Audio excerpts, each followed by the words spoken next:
question is, how important is blogging for SEO? I'll produce you 5 blogs a month. Really? Did I write that? Yeah. Sorry, that's an old school concept. But don't just write content for the sake of writing content. People are writing too much content. You need to make sure you've got the most relevant internal links. Like you said, it's a very old school SEO agency type myth just to get paid. And I think that he's going to come back and say, you need more links. So here's one of the questions that we've been asked, and it's quite an important one, we feel. So how important is it to keep up the blogging for SEO? Now, this is quite an old concept of way back in the day. You used to just knock out blogs. You'd always speak to business owners and you say, oh, how many blogs you doing? And often even SEO agencies, and these days are still, oh, we'll produce you 5 blogs a month. Sorry, that's an old school concept. So what we prefer to do is look at the site as in its whole and the niche in its whole, and kind of work out, a contextual map, and what are you ticking all of the boxes within that map? If you're not, guess what? You've got some work to do. You need to not necessarily write blogs, but it could be creation of power pages, things like this, to focus on those specific niche topics. And then obviously expanding that, and then you'll get to a point where it becomes just editing, improving, always progressively optimizing. Not sure if you've got... Yeah, I mean, on that, where people are asking, how many blogs do I need to do a day? How many blogs do I need to do a week? That's not the way it works. That's a very, like you said, it's a very old school SEO agency type myth just to get paid. Oh, I'm going to do 1 blog and 1 backlink a week. You might already have enough backlinks. You might already have enough blogs. It might be about, if anything, it could be about actually pruning some of the blogs that you do have.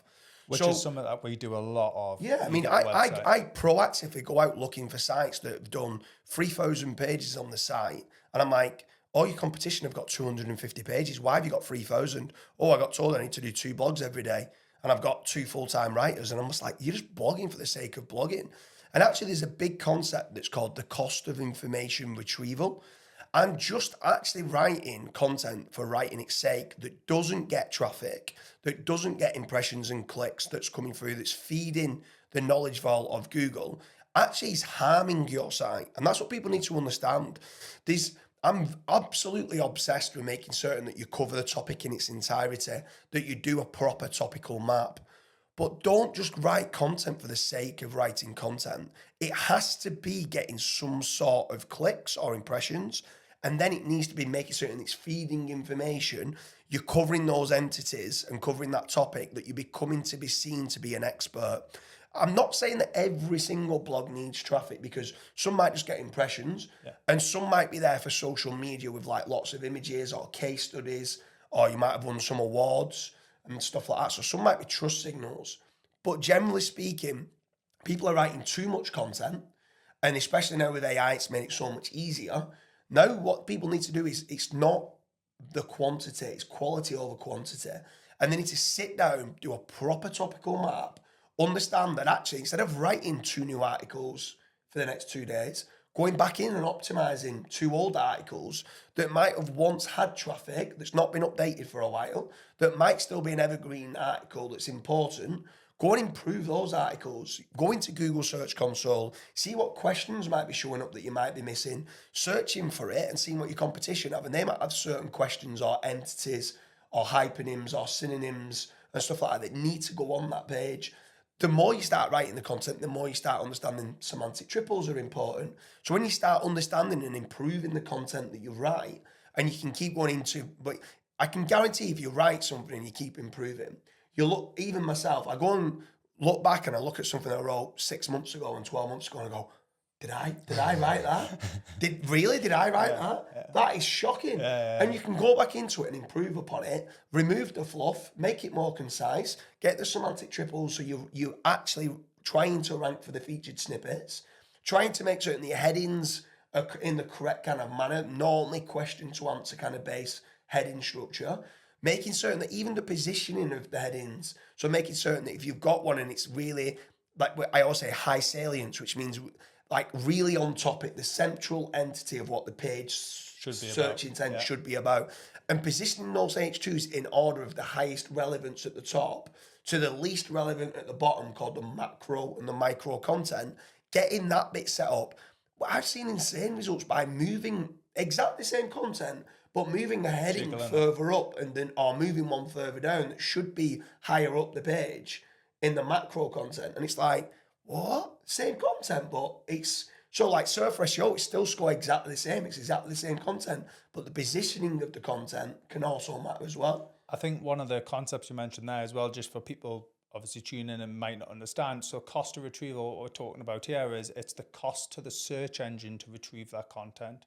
Now, obviously, if you're publishing more and more and more new pages, there's a big cost there to the search engine to index that page, to crawl the page, to index the page, and then to keep it in its archive. So what you're essentially trying to do is you're trying to make your website as lean as possible with the best, most valuable information available.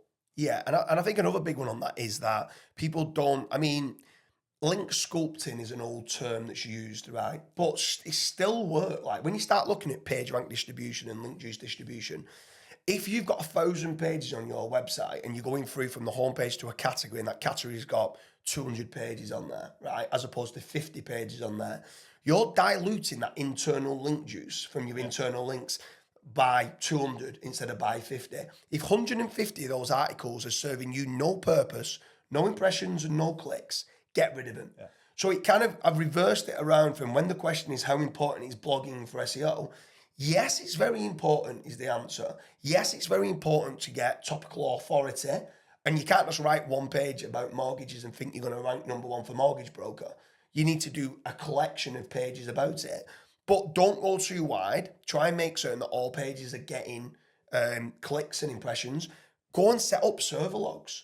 Get the server logs like set up, load it into something like Jet Octopus, and see where Googlebot's crawling on your site. And if Googlebot's not crawling part of your site, it's because they don't like the content and there's not enough, potentially enough links as well. Yeah. So be cleaning those up, especially certain ones where a page isn't indexed and it's been up for 3-4 months. And if it's been crawled and not been indexed, that's Google telling you, I'm not indexing this. It's not good. So blogging is important, but just blogging for the sake of blogging needs to be stopped and needs to be stopped now because you're wasting money and you're wasting Google's resources. I would say another thing that James just hit on there as well is very important. If you load up in Screaming Frog Analyzer or Jet Octopus and you see a certain page is being visited a lot more than the rest of them, that page is a very important page that you need to make sure you've got the most relevant internal links on. Yeah. Because it's going to get picked up a lot quicker and then it should increase the crawl rate of the other pages that you're internally linking to. The amount of times we've looked into server logs and a page gets visited once, maybe every 3 months, and then you see this page has been visited every other day for the last 2 months and it's got no internal links. Yeah. And you're like, wow, big opportunity here. Let's tweak this, see where it can integrate into the other pages of the site, what's related. And all of a sudden, everything starts moving up. Yeah, for sure. I mean, some people become obsessed with thinking that, oh, I'm going to speak to Karl Hudson, the founder of Searcheroo, and think that he's going to come back and say, you need more links.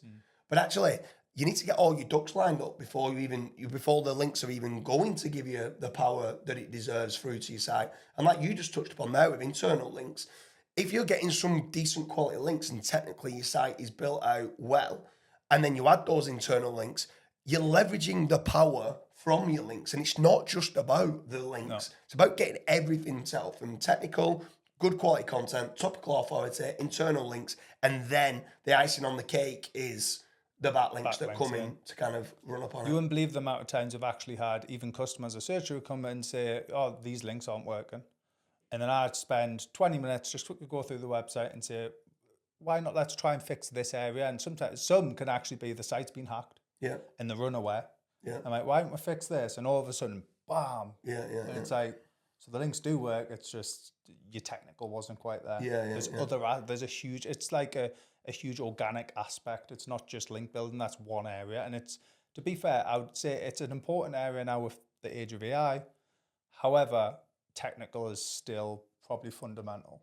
Yeah, for sure. I think all pillars of SEO are important. So technical, content, topical authority, internal links, backlinks.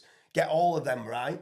And then try to get traffic diversity as well and stuff like that. But blogging for the sake of blogging is such an old school method. Try to make certain that, if anything, you're doing less but higher quality. That's trying to get that social media engagement, trying to get the traffic diversity coming into those blogs. Try to get a couple of links through to each article. internal linking through to the most relevant pages. And then from there, then your whole site will start to lift up. If you have been hit with anything like helpful content update, normally, and don't, this is not like a one size fits all, but normally you've gone too wide and too off topic. If anything, you need to bring it back into what your core focus of what your site is and try to streamline it and actually do less content, but higher quality. And what's really important with that as well is don't expect it to then be like you start doing that today, next week it's going to show improvements. It'll probably be the next core algorithm update. That's what a lot of people get wrong. You have to wait to the next core algorithm update because it's almost classified the website. Yeah, so obviously we hope we've answered the question of how important is blogging for SEO. To kind of streamline it, yes, it's very important. Yes, you need topical authority. Don't go too wide. Go quality over quantity. And if you've got any questions or anything, leave it in the comment section. And anything specifically to do with blogging for SEO, we'll come back to you and answer.